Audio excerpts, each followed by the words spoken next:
Y'all did know that there was a reason I was buying these magazines, right?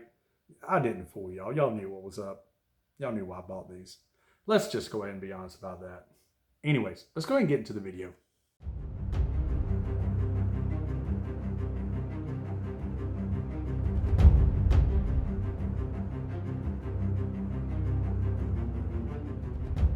Guys, welcome back to the channel. It is I, your friendly gun tuber, that your mom and all your friends has warned you about watching and probably listening to. But yet, here you are, still watching. Guys, welcome back. So we already know what we're talking about. We're talking about the Staccato, or as I like to refer to it as, the Glockato. Now, this gun obviously is fairly new. It is making some serious waves, and I know a lot of people's already talking about this. Unfortunately, I do not have a whole lot of time on this gun. Reason is because, well, one, I have been busy with both work and school. And two, well, I've been busy with work and school. So I have not had time to go out to the range, nor have I been having time to shoot any matches. I did shoot one match, but we'll get to that in just a minute. What is my relationship with Staccato? Well, they know my credit card number, and I think that's about it. I think that's all they know about me is my credit card number. So, little background. I have owned pretty much the same gun for about 15 years. I've had this Glock 17. As you can tell, this gun, it's pretty much looking kind of rough, like it has seen its day. You know, it's looking like it has had a time. Well, that's because pretty much every part on this gun has been replaced once or twice or maybe 3 times in a over 15-year lifespan. I bought it in 2010, and it was used even then. So God knows how many rounds, thousands upon thousands upon thousands, because it has shot a lot of matches. But it's been a great gun, but unfortunately, it's starting to show its age. Don't get me wrong, it is a good gun. Oh my God, it's a good gun. Trigger's great. But unfortunately, like I said, it is starting to show its age. And so my wife said, hey, it is time for you to buy a new gun. It is time to move on. And so at the time, Staccato was coming out with their new Glockato, and I decided to take a chance. Now, this was kind of probably one of the most nerve-wracking purchases I've ever made in terms of firearm stuff. Reason being, I had zero experience with this. And I have shot plenty of 2011s, specifically STI before they became Staccato. But this is not a 2011 in terms of what makes a 2011 a 2011, as I understand it. This only shares 6 parts of commonality with a 2011. And I believe, this is my opinion, that's why this is not referred to as a 2011, because this is an entirely different type of platform, which is fine. This does have the Series 80 style trigger, which I'm sure a lot of people have heard and talked about. How does that trigger work? Well, from my limited experience on both this gun and 2011s over the past 15, 20 years, I will say that unless you're shooting a high-end, we'll say maybe an Athena or maybe an Atlas or something to that degree, or a Phoenix, Trinity Phoenix, unless you're shooting one of those, it's like $6,000. It's going to be hard to notice on this gun, okay?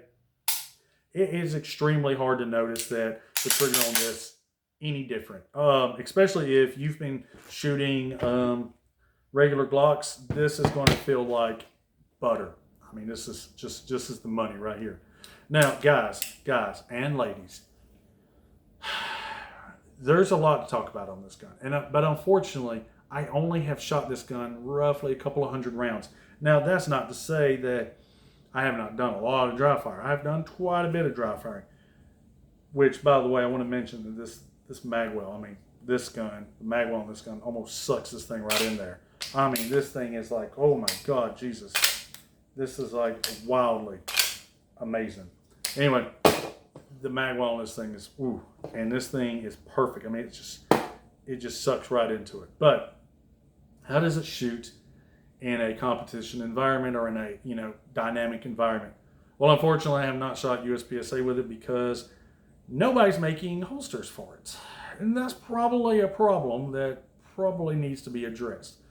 But fear not, I did buy in the waistband holster I found that would fit it. There we go. So it does fit it. This is from Crucial Concealment. Now, I was at the range testing the gun out, making sure everything was all kosher, and this was the in the waistband holster I found that would fit it, and it does work. Okay, it has just a slight bit of tension. I think the tension is actually going off the lights. Now, I did shoot this in a kind of a IDPA kind of ish match. A bunch of older people that likes to stand there and shoot, but you know, it's whatever. I got a chance to take it out and shoot. Let's go ahead and watch the video and see what y'all think. Don't take a step after you start, all right? Let me know when you're ready. You can start with your arms down. Oh, I thought we had touched. No. So you got to be about arm's length from it. Okay. Stand by.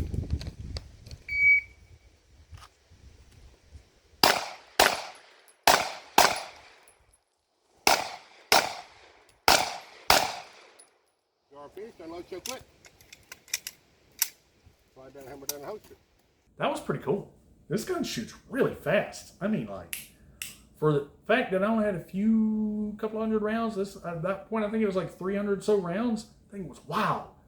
Let's see this again in slow motion, because, ooh, let's just watch it in slow motion.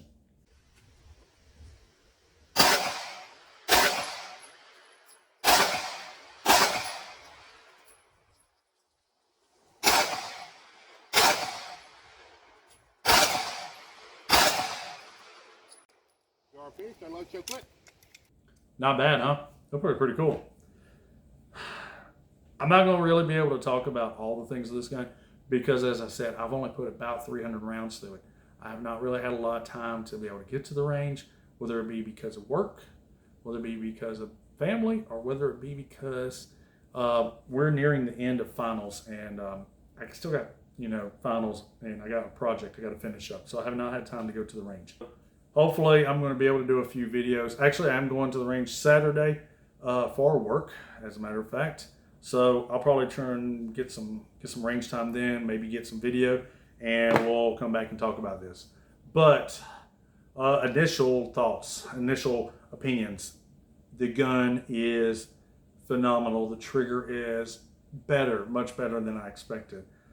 Safety, I'm not really having any issues with the safety. It's very tactile. And as far as this little shelf for your thumb to rest, if you can see right here, it's perfect. I mean, I can get on this thing and it does not move whatsoever when I squeeze the trigger. And as you've seen in the video, the gun it's perfect. I mean, maybe not perfect. It's a strong word. Yes, I am going to actually order a dot to put on top. I believe I'm going to go with the Steiner MPS. Reason is I do want an enclosed dot for obvious reasons.